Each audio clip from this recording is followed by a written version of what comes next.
चप्पा चप्पा मोदी को घुमा लो, मोदी जी को घुमा लो, चप्पा चप्पा योगी जी को घुमा लो, चप्पा चप्पा अमित शाह जी को लगा लो, इन लोगों को इलेक्शन भी लड़ा लो, ये फिर भी सीटें नहीं निकाल पाएंगे। जैसे दादी वगैरह में कहानी बताते थे, एक वक्त पे रावण होता था, एक वक्त पे ये युग होता था, एक वक्त पे हमारे अब आगे घर वाले बताएंगे एक वक्त पे बीजेपी भी जम्मू कश्मीर में होती थी। वो भिक्षा मांगता है, क्या कहता है, अल्लाह के नाम पे दे दो, भगवान के नाम पे दे दो, ऐसे करके। वैसे ही बीजेपी के लोग कहते थे हमें मोदी जी के नाम पे वोट दे दो। मेरे को तो लगता है कॉर्पोरेटर के इलेक्शन में रविंद्र रैना जी भी इलेक्शन लड़ेंगे, बाकी बीजेपी के लीडर भी इलेक्शन लड़ेंगे। लद्दाख में चुनाव के नतीजों के बाद जिस तरह से कांग्रेस और नेशनल कॉन्फ्रेंस जो है वो विजेता के रूप में जो है वो निकली हैं, उसके बाद कहीं ना कहीं जो है वो भाजपा जो इस समय जो बड़े बड़े वादे करती थी कि जम्मू कश्मीर में आने वाले दिनों में 50 से ज्यादा सीटें जो है वो भाजपा निकालेगी, उसके ऊपर कहीं ना कहीं कांग्रेस जो है और नेशनल कॉन्फ्रेंस की अगर बात की जाए तो कई सारे बयान जो है वो सामने आ रहे हैं।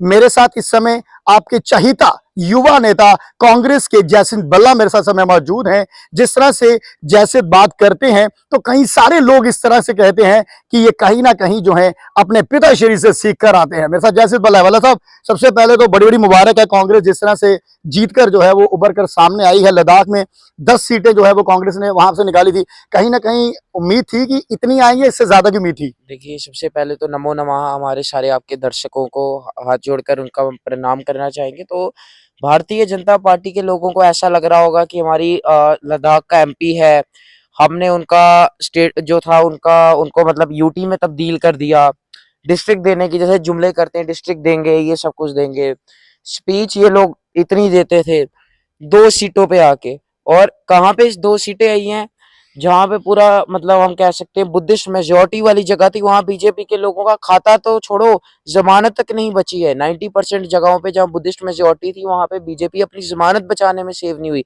और बीजेपी कहती थी कि हमारे को बुद्धिस्ट लोग सपोर्ट करते हैं। अक्सर वहां देखा जाता था कि जो बुद्धिस्ट और जो शिया थे उनमें लड़ाई होती रहती थी, बुद्धिस्ट और शिया में। बीजेपी की जब नीतियां आई लोगों को एक्सप्लॉइट करने का, उनका नुकसान देने का, महंगाई, शिया और बुद्धिस्ट एक हो गए और दोनों ने एक करके बीजेपी को उठा के बाहर फेंका। अब तो मैं ये सोच रहा हूँ वहां के जो एमपी है वो तो अभी इतने दुखी होंगे कि अभी 3-4 महीने बाद जब लोकसभा का चुनाव होगा, मैं इलेक्शन लड़ूंगा तो मैं तो अपनी सीट ही हार जाऊंगा। तो ये देख के हमारे को लग रहा है। और रविंद्र रैना जी का अभी तक कोई स्टेटमेंट नहीं आया, जबकि वो हर दिन में 6 इंटरव्यू देते हैं, इतना बयान देते हैं, इसके ऊपर इनका कोई स्टेटमेंट नहीं आया। और ये लोगों की जो रणनीतियां थी, जो लोगों को झूठ बोलो झूठ बोलो। अब देखिए, एक बार अगर मैं आपको बोलूं, कोई व्यक्ति ये बोले कि इसके कान नहीं है, जब बंदा देखेगा कि कान है तो वो तो वही बोलेगा वो बंदा झूठा है। वैसे बीजेपी जब कहती है हमने ये बना दिया, हमने वो, जब वो जाते थे देखते थे पत्थर तो कांग्रेस के लीडरों का लगा हुआ है।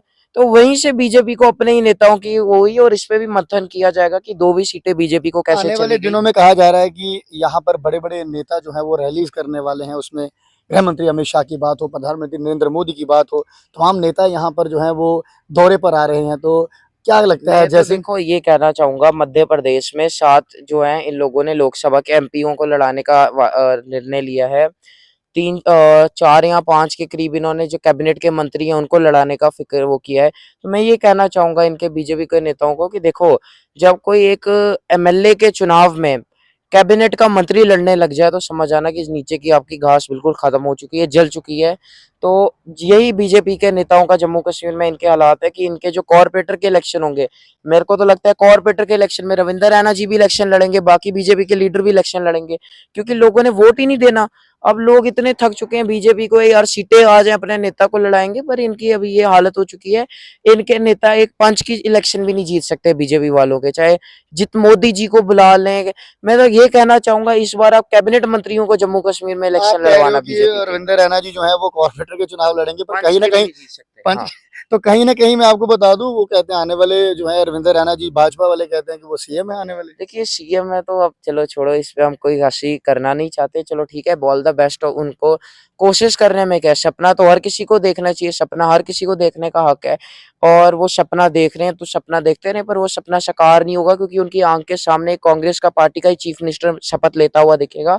और बीजेपी वाले को हम विपक्ष में भी नहीं बैठने देंगे, क्योंकि उनकी सीटें नहीं होगी। जब 10% सीट होती है तो लीडर ऑफ ऑपोजिशन बनता है। कहा यह भी जा रहा है जैसे कि जिस तरह से नेशनल कॉन्फ्रेंस और कांग्रेस जीती है, तो कहा जा रहा है कि ये जो इंडिया गठबंधन है ये हाँ। सारा उसका नतीजा है? आप मुझे बताओ, इस पे तो मैं आऊँगा। हालाँकि एक वो जो बड़ा पहले एक वो गुपकार की बात बनी थी जिसमें कांग्रेस हिस्सा नहीं थी, तब क्या बोलते थे?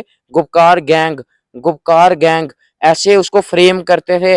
अब जब कांग्रेस ये आई तो अब वो लोग कहाँ चले गए? कुछ जो आके चौबीसों घंटा मीडिया में ये खिलाफ बोलते थे हमारे अलायंस के, कांग्रेस के, अब वो लोग बेचारे दिख ही नहीं रहे हैं, कहाँ पे चले गए? मैं तो उनके इंटरव्यू देख-देख के थक गया, ना रैना जी के, ना बाकी नेताओं के। और इंडिया गठबंधन का ये चुनाव था जम्मू कश्मीर में, लेह के वहां पर चुनाव था, तो लेह से भी ज्यादा बुरी हालत तो इन लोगों ने जम्मू और कश्मीर की करके रखी है। मैं तो ये सोच रहा हूँ जब जम्मू कश्मीर में चुनाव होंगे, चाहे कॉरपोरेशन के हो, एमएलए के हो, बीजेपी के लोगों का नारा होगा अब की बार शून्य पार। क्योंकि बीजे लोगों ने क्या करना है, पाप से पुण्य है, भाजपा को शून्य है। तो बीजेपी की लड़ाई यही है कि हम शून्य पार जाएंगे या नहीं जाएंगे।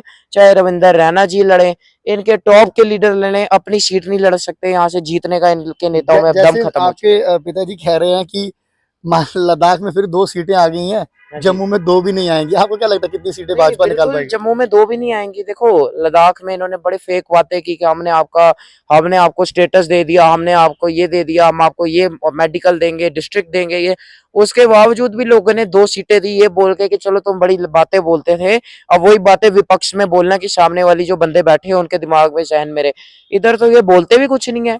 जो चीज़ें की भी नहीं उसका ढिंढोरा पीटते रहते हैं कि भाई हमने ये किया, हमने वो किया। कश्मीरी पंडित किसके वक़्त भागे आप सबको पता है। विश्व प्रताप सिंह देश के प्रधानमंत्री थे। बीजेपी ने अपना सपोर्ट किया था उसको। जम्मू कश्मीर का गवर्नर जगमोहन मल्होत्रा जी उस वक्त पे गवर्नर थे। फारूक साहब पहले ही इस्तीफा दे चुके थे। तो बीजेपी का गवर्नर रिस्पॉन्सिबल था। इन लोगों ने कोई मदद नहीं की इन लोगों की जहां इनको करनी चाहिए थी। कि इनको तो कश्मीरी पंडित छोड़ेंगे आप मुझे बताओ। राजपूतों पे अभी क्या स्टेटमेंट इनके लीडरों ने दिया आप मुझे बताओ।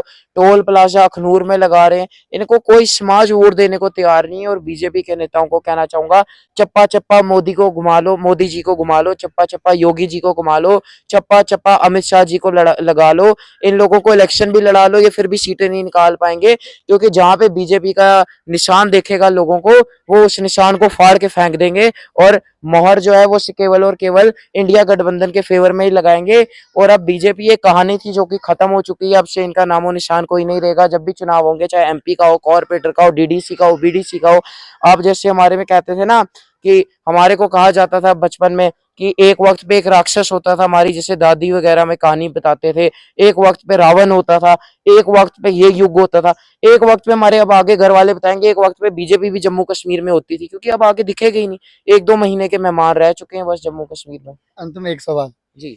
जैसे पिछले थोड़ी देर से बाहर निकले हैं और आज युवा चहीते नेता हैं, काफ़ी सारे लोग जो हैं वो आपको सुनना पसंद करते हैं। किसी भी चैनल पर आप कुछ बोलते हैं तो काफ़ी ज़्यादा व्यू आते हैं और लोग सुनते हैं और ये भी कहते हैं, जैसे जी। पापा ने सब ये सिखाया है या फिर खुद पढ़ाई की इसके ऊपर? जिस तरह से आप जितनी बातें आप कह रहे हैं ना, हाँ जी। पिछले उस समय वो थे, उस समय ये थे, ये सब चीज़ें जो हैं वो खुद स्टडी की गई हैं या फिर कहीं न कहीं अपने पिताजी के नक्शे कदम पर चलने का प्रयास कर रहे हो? देखिए, मैं हर चीज़ को खुद स्टडी करता हूँ, डीप एनालिसिस करता हूँ कि इन सबका कब हुआ, कौन उस वक़्त पे सरकार में था, पावर में था। इसीलिए हम आके आगे बोल पाते हैं। और बीजेपी के कद्दावर नेताओं जो नेता हैं उनको हम ये कहते हैं कि आप आके डिबेट में हिस्सा लीजिए। जो आप लोग ना अपना काम गिनवाते हो कि हमने ये किया, हमने वो किया, परंतु उनमें ज दम नहीं है। क्योंकि वो केवल और केवल, देखिए, एक वक़्त था, लोगों में चलो सिम्पैथी थी कि मोदी जी के नाम पे वोट दे देते हैं एक वक़्त पे। जैसे एक व्यक्ति होता है, जब वो भिक्षा माँगता है, क्या कहता है?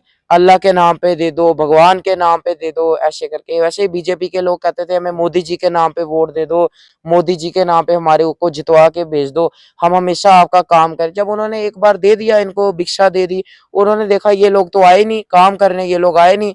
जब मिलने जाते थे कहते थे हमारे पास पावर नहीं है, हम नहीं कर सकते। एक्स एमएलए होते हुए मंत्रियों का घर लेके बैठे। जब जनता ने वो सब देखी तो उनकी आईब्रोज रेज हो गई। तो अभी तो लद्दाख का मैं आपको कहना चाहूंगा, ये एक छोटा सा टीजर है, 50 सेकंड का, 40 सेकंड का। अभी तो पूरी मूवी आएगी जब जम्मू कश्मीर में ये आएंगे। और बीजेपी के नेता ऐसे भागते हुए दिखेंगे। रविंदर रैना जी कहेंगे मैं चुनाव नहीं लड़ूंगा, कविंदर गुप्ता जी कहेंगे मैं चुनाव नहीं लड़ूंगा, सलाथिया जी कहेंगे मैं चुनाव नहीं लड़ूंगा। बीजेपी के नेता ये तक बोलेंगे कि हमें चुनाव नहीं लड़ना, हमारी तबीयत खराब है, हमको ये हो चुका है। और वो तबीयत कौन सी होगी? वो राजनीतिक तबीयत होगी, जो इन लोगों को जमीनी हकीकत पता है ये कहाँ स्टैंड करते हैं। कहीं न कहीं जिस तरह से जैसे बल्ला जो कह रहे हैं कि भाजपा जो है वो मोदी के नाम पर वोट माँगती थी। हमेशा इतनी बात कहती थी कि मोदी के नाम पर जो है वो वोट जो है, और जनता भी कहती थी कि मोदी के नाम पर जो है वो वोट पड़ते थे।